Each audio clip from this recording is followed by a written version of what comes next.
আসতে চলেছে চমৎকার শ্রাবণ মাসের সোমবার, যখন ভগবান শিব তার ভক্তদের ওপর অসীম কৃপা বর্ষণ করবেন।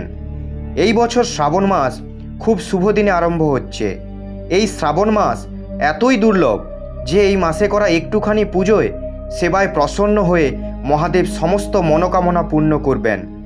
আজকের এই ভিডিওতে আমি আপনাদের বলবো কিভাবে ভোলানাথের পুজো করতে হয়, কবে থেকে শুরু হবে শ্রাবণ সোমবারের ব্রত, শ্রাবণ সোমবারের সমস্ত ব্রত কত তারিখে পড়বে, কিভাবে করা উচিত শ্রাবণ সোমবারের ব্রতের পুজো। এসব কিছু জানতে হলে ভিডিওটি শেষ পর্যন্ত অবশ্যই দেখবেন। চাতুর্মাসে আসা শ্রাবণ মাস ভগবান শিবের পূজার্চনা করার জন্য সমর্পিত। শ্রাবণ মাসের সোমবারে বিশেষ মাহাত্ম্য আছে, আর এই দিন ভক্তরা শ্রাবণ সোমবারের ব্রত রাখে ভগবান শিবের বিধিবিধান মেনে পূজা অর্চনা করেন। এই বছর এই পবিত্র মাস 22শে জুলাই থেকে শুরু হচ্ছে। শ্রাবণের এই মাস 19শে অগস্টে শেষ হবে। এইবার বিশেষ কথা হলো শ্রাবণ মাস শুরু সোমবার থেকেই হচ্ছে। এর সাথে এইবার শ্রাবণ মাসে 5 সোমবারের ব্রত রাখা হবে। তো চলুন জানা যাক এই 5 সোমবার কোন কোন দিন হচ্ছে, আর আপনারা এই দিন ব্রত ও পুজো কীভাবে করবেন। শ্রাবণ মাসের প্রথম সোমবার ব্রত 22শে জুলাই 2024। দ্বিতীয় সোমবার ব্রত 29শে জুলাই 2024। তৃতীয় সোমবার ব্রত 5ই আগস্ট 2024। চতুর্থ সোমবার ব্রত 12ই আগস্ট 2024। পঞ্চম সোমবার ব্রত 19শে আগস্ট 2024।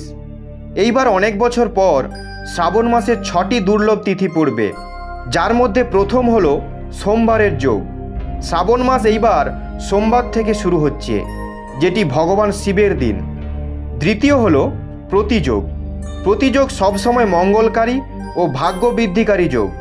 এই সময় সমস্ত কার্য পূর্ণ করা শুভ হয়। তৃতীয় হলো আয়ুষ্মান যোগ। শ্রাবণের প্রথম সোমবারে এই তিথি থাকবে। এই তিথিতে করা কাজ অনেক সময় ধরে শুভ ফলদায়ী হবে আর জীবনকে সুখময় করে তুলবে।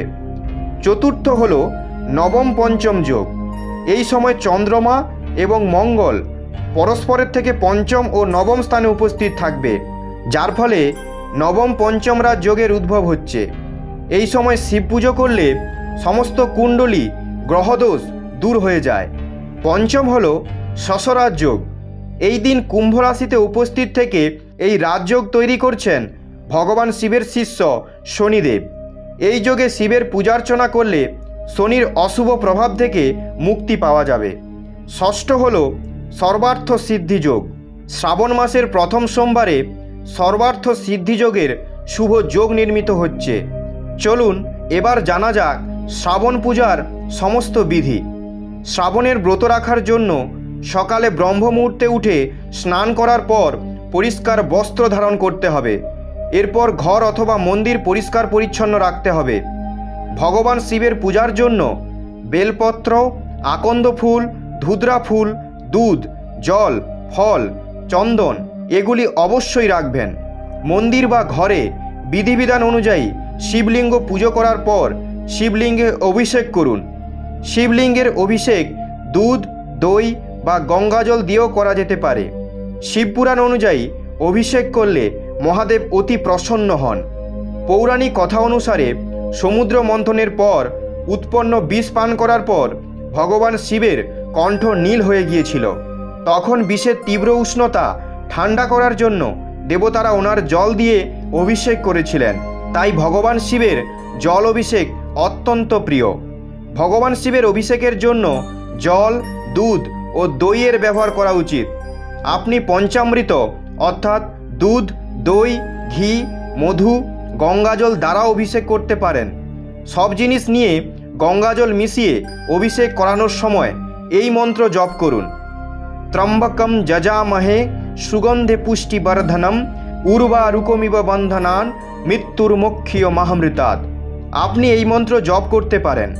কর্পূর গৌরং করুণাবতারং সংসারসারং ভুজগেন্দ্রহারম সদা বসন্তং হৃদয়ারবিন্দে ভবম ভবানী সহিতং নমামি।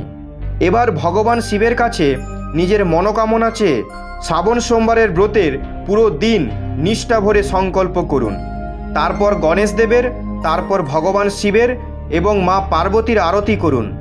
আর শ্রাবণ সোমবারের ব্রতের কথা অবশ্যই পড়ুন বা শুনুন। এরপর ভগবান শিবকে ফলের ভোগ দেবেন। ভোগ দেওয়া ফল প্রসাদ আপনি ব্রতের সময় গ্রহণ করতে পারেন। যারা ব্রত রাখবে তাদের সারাদিন ফলাহার করতে হবে। এই দিন অন্ন আহার করা চলবে না। শ্রাবণ সোমবারের ব্রতের পরের দিন সূর্য ওঠার পর পালন করতে হবে। ব্রতের পরের দিন সকালে উঠে স্নান করে প্রথমে ভগবান শিবের পূজা আরতি করতে হবে, ভোগ দিতে হবে, আর সেই ভোগ খেয়েই নিজের ব্রত পালন করতে হবে। এবার জানা যাক সেগুলি কোন জিনিস যেগুলো ভগবান শিবকে অর্পিত করলে আপনার বড় বড় কষ্ট দূর হয়ে যাবে আর ভগবান শিবের কৃপায় আপনার সমস্ত মনোকামনা পূর্ণ হবে। এর মধ্যে প্রথম হলো বেলপত্র, যা ভগবান শিবের ত্রিনেত্রের প্রতীক। বেলপত্র ভোলানাথকে অর্পণ করা এবং তা 1 কোটি কন্যার কন্যাদানের ফলের সমান। দ্বিতীয় হলো আকন্দ ফুল, যা অর্পিত করলে স্বর্ণদানের সমান ফল পাওয়া যায়। তৃতীয় হলো ধুতরা এবং চতুর্থ হলো ভাং। যখন ভগবান শিব সমুদ্র মন্থন থেকে উঠে আসা হলাহল বিষ পান করেছিলেন তখন তিনি ব্যাকুল হয়ে পড়েছিলেন। তখন সবাই ভাং, ধুতরা, বেলপত্র ইত্যাদি ঔষধি দ্বারা ভগবান শিবের ব্যাকুলতা দূর করেছিলেন। সেই সময় থেকেই ভগবান শিবের ভাং এবং ধুতরা খুব প্রিয়। পঞ্চম হলো কর্পূর, যার সুগন্ধ ভগবান শিবের খুব প্রিয়। ষষ্ঠ জিনিস হলো দুধ। সপ্তম জিনিস হলো অখণ্ড চাল, যা হলুদ অর্পিত করার পর ভগবান শিবকে অর্পিত করা হয়। অষ্টম হলো শ্বেতচন্দন। নবম এবং সবথেকে গুরুত্বপূর্ণ জিনিস হলো ভস্য, যা সবসময় নিজের অঙ্গে মেখে ভগবান অত্যন্ত প্রসন্ন হন।